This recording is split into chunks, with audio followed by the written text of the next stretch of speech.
और बलराम पांडे इस वक्त मेरे साथ दिल्ली से जुड़ रहे हैं इसी पर ज़्यादा जानकारी के लिए, ज़्यादा बातचीत के लिए।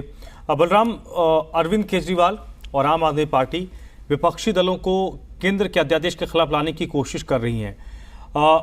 यहाँ पर विपक्षी दलों का समर्थन उनको मिलेगा या नहीं मिलेगा, कितने लोगों का मिलेगा, ये तो भविष्य के गर्भ में है। लेकिन जब वो विपक्षी नेताओं के साथ बैठेंगे तो सिर्फ अध्यादेश पर ही बात होगी या फिर इसको लेकर भी बात होगी कि 2024 में आम आदमी पार्टी अपनी इच्छाओं को थोड़ा कम करे और एक जो विपक्ष एकजुट करने की कोशिश हो रही, विपक्ष एकजुटता की कोशिश हो रही है केंद्र सरकार के खिलाफ, उसमें भी अरविंद केजरीवाल शामिल हों? बिल्कुल, देखिए, लगातार नीतीश कुमार जो है वो विपक्ष को एकजुट करने की कोशिश कर रहे हैं और सबसे बड़ी बात ये है कि 2024 में जो मिशन 24 है बीजेपी का, उसे रोकने की कोशिश करने के लिए उन्होंने जो विपक्षी दल हैं उन्हें एकजुट कर रहे हैं। और इस कड़ी में कल उन्होंने अरविंद केजरीवाल से मुलाकात की और 2024 में विपक्ष कैसे एकजुट हो, कैसे विपक्ष को एकजुट किया जाए, इस पर चर्चा की। हालांकि जिस तरीके से दिल्ली सरकार के खिलाफ केंद्र सरकार अध्यादेश लेकर के आई है, उसको लेकर के अरविंद केजरीवाल ने कहा कि वो सभी विपक्षी दलों से मिलेंगे और इस बात को रखेंगे कि जब केंद्र सरकार इस अध्यादेश को लेकर के जो बिल राज्यसभा में लेकर आए तो उसका विरोध हो और उनके खिलाफ वोटिंग हो। क्योंकि लोकसभा में तो बीजेपी के पास बहुमत है, लेकिन राज्यसभा में बीजेपी के पास बहुमत नहीं है। यही वजह है कि केजरीवाल सभी विपक्षी दलों को एकजुट करके इस अध्यादेश के खिलाफ वोटिंग कराने की जो कोशिश है वो कर रहे हैं। और इसी कोशिश में कल वो ममता बनर्जी से मिलेंगे और 24 मई को वो उद्धव ठाकरे से मुंबई में मिलेंगे और मुंबई में ही 25 मई को वो शरद पवार से मिलेंगे। तो लगातार अब वो विपक्षी दलों के नेताओं से मुलाकात करेंगे और कोशिश करेंगे कि सभी विपक्षी दल को एकजुट किया जाए, एक मंच पर लाया जाए और उसके बाद इस अध्यादेश के खिलाफ राज्यसभा में वोटिंग हो, ताकि बीजेपी जो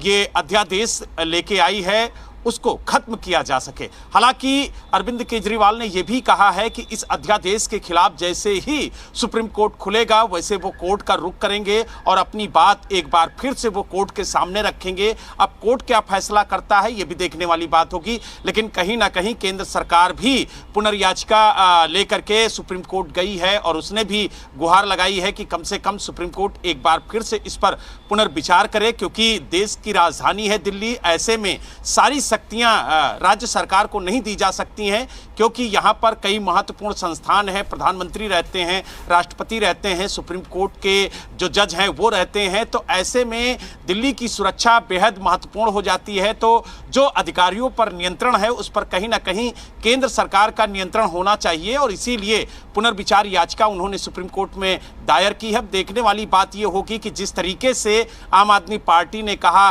और मुख्यमंत्री अरविंद केजरीवाल ने कहा कि हम सड़क से लेकर के संसद तक लड़ेंगे, कोर्ट में लड़ेंगे और राजनीतिक लड़ाई लड़ेंगे और जरूरत पड़ी तो सड़कों पर भी उतरेंगे। तो कुल मिला के अब उसकी तस्वीरें धीरे धीरे देखने को मिल रही हैं। कल इसी कड़ी में नीतीश कुमार और तेजस्वी यादव ने अरविंद केजरीवाल से मुलाकात की और अरविंद केजरीवाल ने खुद कहा कि हम सभी विपक्षी दलों के नेताओं से मिलेंगे और उन्हें एकजुट करने की कोशिश करेंगे। जी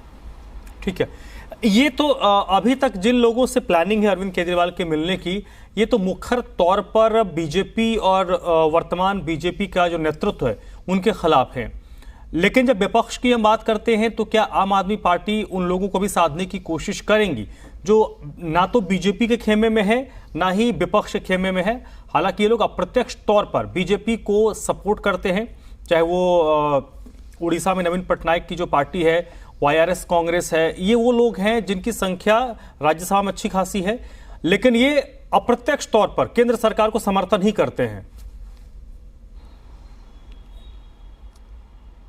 देखिए, अरविंद केजरीवाल ने स्पष्ट कहा है कि बीजेपी को छोड़ बाकी जो भी विपक्षी दल हैं, हम उन सब से मिलेंगे और अपनी बात को रखेंगे कि किस तरीके से जो संविधान पीठ है उसके फैसले को बदलने की कोशिश केंद्र सरकार कर रही है। आज दिल्ली के साथ हुआ है, कल दूसरे राज्यों के साथ भी हो सकता है। तो ऐसे में जो विपक्षी दल हैं वो एकजुट हों और इस अध्यादेश के खिलाफ राज्यसभा में वोटिंग करें, क्योंकि राज्यसभा में ही बीजेपी को रोका जा सकता है। लोकसभा में उसके पास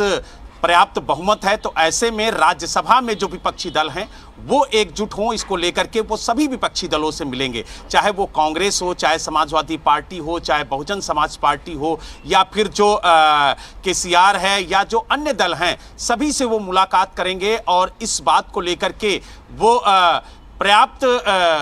तरीके से अपनी बात को रखेंगे कि कैसे अध्यादेश के जरिए दिल्ली सरकार को खत्म करने की कोशिश की जा रही है, उसके अधिकारों को छीनने की कोशिश की जा रही है। और उनका कहना है कि हमें उम्मीद है कि विपक्ष हमारे साथ आएगा और एक बार फिर हम विपक्ष एकजुट करके इस अध्यादेश का विरोध करेंगे। हालांकि उन्होंने ये भी कहा है कि 2024 से पहले अगर विपक्ष एकजुट होता है तो ये एक सेमीफाइनल होगा और ये देश को एक संदेश होगा कि 2024 में बीजेपी को हराया जा सकता है अगर विपक्ष एकजुट होता है तो।